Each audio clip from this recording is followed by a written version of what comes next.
मुझे वक्त पर गांव पहुंचने की जल्दी थी, इसलिए मैं दोपहर को ही घर से निकल गया था। मेरा निदाज़े यही था कि शाम से पहले पहले अपने गांव पहुंच जाऊं, मगर एक वीरान जगह बस खराब हो गई। पहले तो ड्राइवर और उसका मददगार खुद ही बस में होने वाली खराबी को ठीक करने की कोशिश करते रहे, मगर जब उनसे खराबी दूर ना हुई तो ड्राइवर ने अपने मददगार को किसी मैकेनिक को बुलाने करीबी कस्बे की तरफ भेजा।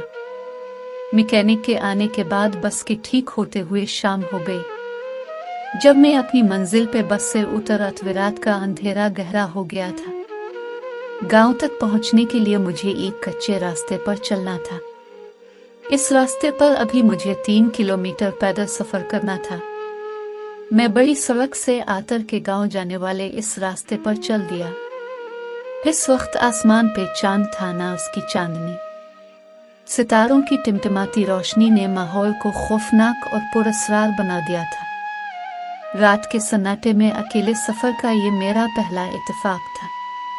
मेरा दिल जोर जोर से धड़क रहा था और इस खामोशी में मुझे अपने दिल की धड़कन साफ सुनाई दे रही थी। अभी मैं थोड़ा सा रास्ता ही तय कर सका था कि अचानक एक अलवी ने मेरे सर के ऐन ऊपर रात के सन्नाटे में और पर फड़फड़ाता हुआ एक दरख्त से उड़कर दूसरे दरख्त पर जा बैठा। रात के सन्नाटे में उल्लू की खौफनाक आवाज से मैं बुरी तरह डर गया। इसी वक्त झाड़ियों में सरसराहट सी हुई। मैंने चौंक कर देखा। ऊंची ऊंची झाड़ियों के पीछे कोई खड़ा था। मैं डर कर पीछे हटा तो किसी चीज से टकरा गया। डर के मारे मेरे मुंह से चीख निकल गई। मुड़ के देखा तो दरख्त था। मैं बदहवासी में दरख्त से टकरा गया था। भरस दरख्त के पीछे भी मुझे एक ही विलासा नजर आया। मैं पीछे हटा तो वो मेरी तरफ बढ़ा। मैं डर के भागा और भागता ही चला गया। मैं अंधाधुंध भाग रहा था, मगर अचानक ठिठक कर रुक गया। एक लंबा तरंगा भूत मेरा रास्ता रोके खड़ा था। मैं डर कर पीछे हटा तो झाड़ियों में से किसी ने मुझे पकड़ने की कोशिश की। मैं चीखता हुआ वहां से भागा। अजीब सरसराहटी मेरा पीछा कर रही थी। भागते भागते मेरी नजर इस चुड़ैल पर पड़ गई जो बाल खोले दरख्त से उल्टी लटकी हुई थी। अंधेरे में उसकी आंखें अंगारों की तरह लग रही थी। वो मुझ पर झपटी तो मैं चीखता हुआ भागा और असवक से खेतों में उतर गया।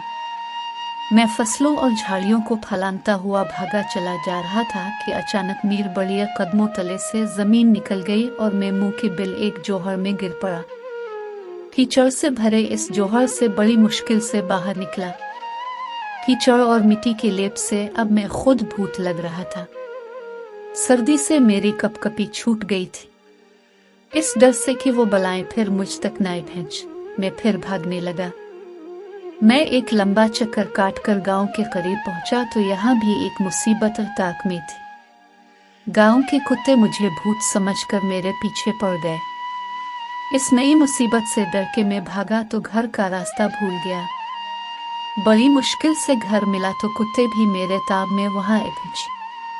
मैंने दोनों हाथों से दरवाजा पेट डाला। कौन है? अंदर से आवाज आई। जल्दी दरवाजा खोलो, मैंने चलाकर कहा। मेरे चचाजाद भाई ने दरवाजा खोला, मगर मेरी सूरत देखकर घबराकर पीछे हटा। मैं जल्दी से अंदर दाखिल हो गया क्योंकि कुत्ते बुरी तरह भौंकते हुए मुझ पर झपट रहे थे। कौन हो तुम? मेरे चचाजाद भाई ने लरजती हुई आवाज में पूछा।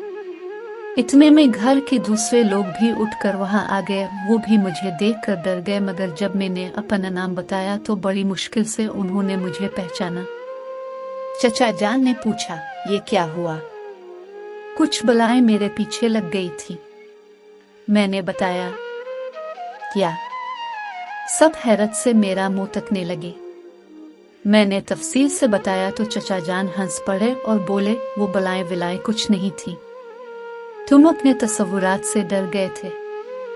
तुमने अंधेर में दरख्तों और झाड़ियों को भूत और चुड़ैलें समझ लिया था।